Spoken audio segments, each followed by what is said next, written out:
Hi hello అందరికి నమస్తే, welcome to our channel. నా పేరు రవీందర్. వైసీపీకి బాలినేని శ్రీనివాసరెడ్డి రాజీనామా చేశారు. రాజీనామా చేసిన తర్వాత మరి అందరూ కూడా వైసీపీకి పెద్ద షాక్ తగిలింది బాలినేని శ్రీనివాసరెడ్డి రాజీనామా వల్ల అని చెప్పి అందరూ చెప్తా ఉన్నారు. నేను ఇంతకుముందే చెప్పాను, రాజ్యసభ సభ్యుడైనటువంటి మోపిదేవి వెంకటరమణ అంతోపాటు ఇంకొక రాజ్యసభ సభ్యుడు రాజీనామా చేసినప్పుడు జగన్మోహన్ రెడ్డికి బిగ్ షాక్. అంటే బిగ్ షాక్ లేదు, పాడు లేదు, హ్యాపీగా సంబరాలు చేసుకోండి, ఇలాంటి వాళ్ళు నేను నమ్ముకుంటే పార్టీ నష్టపోతుంది, ఇలాంటి వాళ్ళు వెళ్ళిపోవడమే పార్టీకి మంచిది. బిగ్ షాక్ అనేటువంటిది జగన్మోహన్ రెడ్డికి కాదు, జగన్మోహన్ రెడ్డి ఇలాంటి బిగ్ షాకులు ఎన్నో చూశారు. ఈ బిగ్ షాక్ అనేటువంటిది ఎవరైతే పార్టీ మారి అవతల పార్టీకి వెళ్తున్నారో వాళ్ళకి బిగ్ షాక్. ఎందుకంటే వాళ్ళు అవతల ఎవరైతే అధికార పార్టీకి సంబంధించిన వీళ్ళని పిలుస్తూ ఉన్నారో, ఏ హామీ ఇచ్చి వీళ్ళని పిలుస్తూ ఉన్నారో అక్కడికి వెళ్ళిన తర్వాత ఆ హామీలు నెరవేర్చే పరిస్థితి ఉండదు. అది జగన్మోహన్ రెడ్డి చాలాసార్లు ఆ పార్టీ నేతలకు చెప్పాడు. గతంలో పార్టీ వదిలిపోయినటువంటి వాళ్ళ పరిస్థితి ఏ రకంగా ఉందో కూడా కొన్ని ఎగ్జాంపుల్స్ ఉన్నాయి. కాబట్టి ఖచ్చితంగా అది వాళ్ళకి బిగ్ షాక్ అవుతుంది, కానీ జగన్మోహన్ రెడ్డికి బిగ్ షాక్ అవ్వదు. ఎందుకంటే ఆల్రెడీ మొన్నటి ఎన్నికలని జగన్మోహన్ రెడ్డి అన్నీ చూశారు. గతంలో కూడా ఎన్నో షాకులు తిన్నారు జగన్మోహన్ రెడ్డి. ఇలాంటి వాళ్ళు పోవడం వల్ల జగన్మోహన్ రెడ్డికి కూడా ఒక క్లారిటీ వస్తుంది, కష్టాల్లో తనకు తోడుగా ఎవరుంటారు అనేటువంటిది ఒక క్లారిటీ వస్తుంది. దాని తగ్గట్టుగానే తన పార్టీకి సంబంధించి నిర్ణయాలు కూడా తీసుకోవడానికి అవకాశం ఉంటుంది. సో అదే రకంగా బాలినేని శ్రీనివాసరెడ్డికి సంబంధించి కూడా చాలా రోజులుగా బాలినేని శ్రీనివాసరెడ్డితో వైసీపీకి పెద్ద తలనొప్పిగా మారేటువంటి పరిస్థితి. ఇట్లా తొమ్మిదే ఊడిపోయే ముక్కులతో ఎన్ని రోజులని కాపురం చేస్తారు చెప్పండి. సో బాలినేని శ్రీనివాసరెడ్డి పోవడం వల్ల పెద్ద జగన్మోహన్ రెడ్డికి ఒరిగింది ఏమీ లేదు. ఇప్పుడు అనేక మార్లు బాలినేని శ్రీనివాసరెడ్డి అలకపోనితే మరి జగన్మోహన్ రెడ్డి పిలిపించుకొని ఆయనకు ఉన్నటువంటి సమస్యలు వినే ప్రయత్నం చేశారు.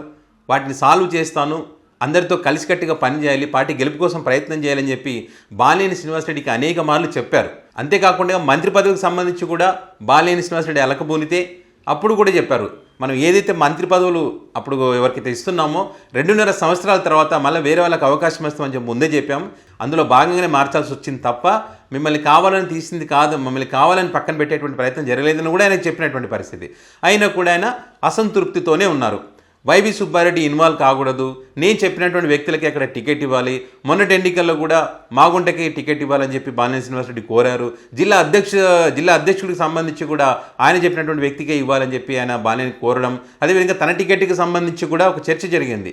మరి దర్శి నుంచి కానీ మరి గిద్దల నుంచి కానీ పోటీ చేయాలని చెప్పారని చెప్పి బాలినేని శ్రీనివాసరెడ్డికి చెప్పారు జగన్మోహన్ రెడ్డి. కానీ ఆయనకు నచ్చలేదు, నేను ఇక్కడి నుంచే పోటీ చేశానని చెప్పి బాలినేని శ్రీనివాసరెడ్డి చెప్పారని చెప్పి కూడా చర్చ జరిగింది.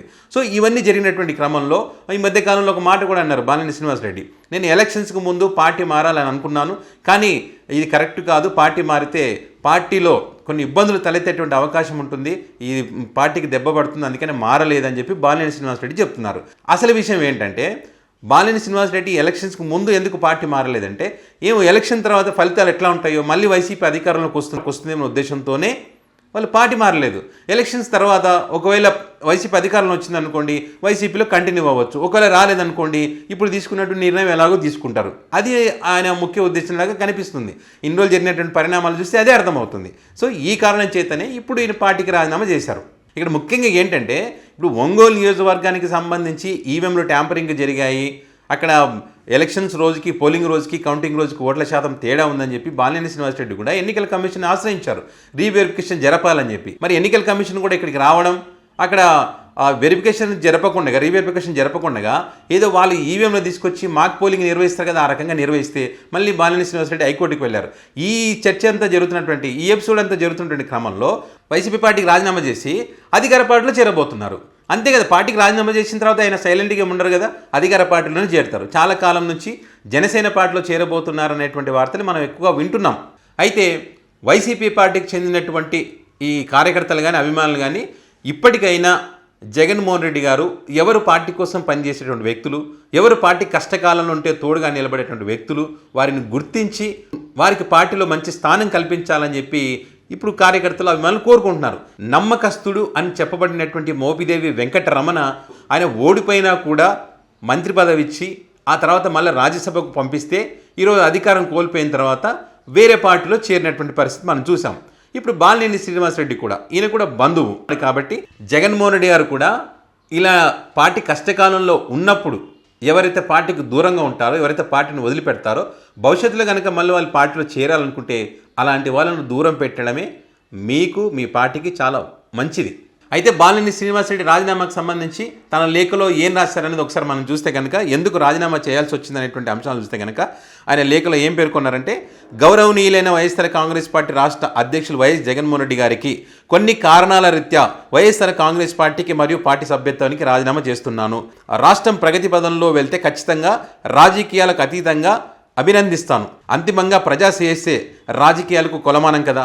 విలువలను నమ్ముకునే దాదాపు 5 సార్లు ప్రజాప్రతినిధిగా 2 సార్లు మంత్రిగా పనిచేశాను. ఆ తృప్తి కొంత గర్వంగా కూడా ఉంది. రాజకీయాలు వేరు, బంధుత్వాలు వేరు. వైఎస్ఆర్ కుటుంబానికి సన్నిహితుడనే అయినా జగన్మోహన్ రెడ్డిని రాజకీయ నిర్ణయాలు సరిగా లేనప్పుడు ఖచ్చితంగా అడ్డుకొన్నా. ఎలాంటి మొహమాటాలకు నేను పోలేదు. అంతిమంగా ప్రజా తీర్పును ఎవరైనా హుందాగా తీసుకోవాల్సిందే. నేను ప్రజానాయకుడిని. ప్రజల తీర్పే నాకు శిరోధార్యం. రాజకీయాల్లో భాష గౌరవంగా హుందంగా ఉండాలని నమ్మే నికాసైన రాజకీయం నేను చేశాను. కారణం, 1,00,000 మంది ప్రజలు మనల్ని ఆదర్శంగా తీసుకున్నప్పుడు అన్ని విధాల విలువలను కాపాడాల్సినటువంటి బాధ్యత మనదే. రాజకీయాలకు అతీతంగా ఏ పార్టీ వ్యక్తి నా దగ్గరకు వచ్చినా నేను నా శక్తి మేరకు సహాయం చేశాను. అందరికీ ధన్యవాదాలు. ఇట్లు మీ బాలినేని శ్రీనివాసరెడ్డి. ఇది బాలినేని శ్రీనివాసరెడ్డి గారు జగన్మోహన్ రెడ్డి గారికి రాసినటువంటి రాజీనామా లేఖలోని అంశాలు. చూద్దాం మరి వైఎస్ఆర్ కాంగ్రెస్ పార్టీకి సంబంధించినటువంటి పెద్దలు మరి ఇంతవరకైతే ఎవరు స్పందించలేదు. అదేవిధంగా జగన్మోహన్ రెడ్డి గారు ఏ రకంగా స్పందిస్తారని మాత్రం చూడాల్సింది.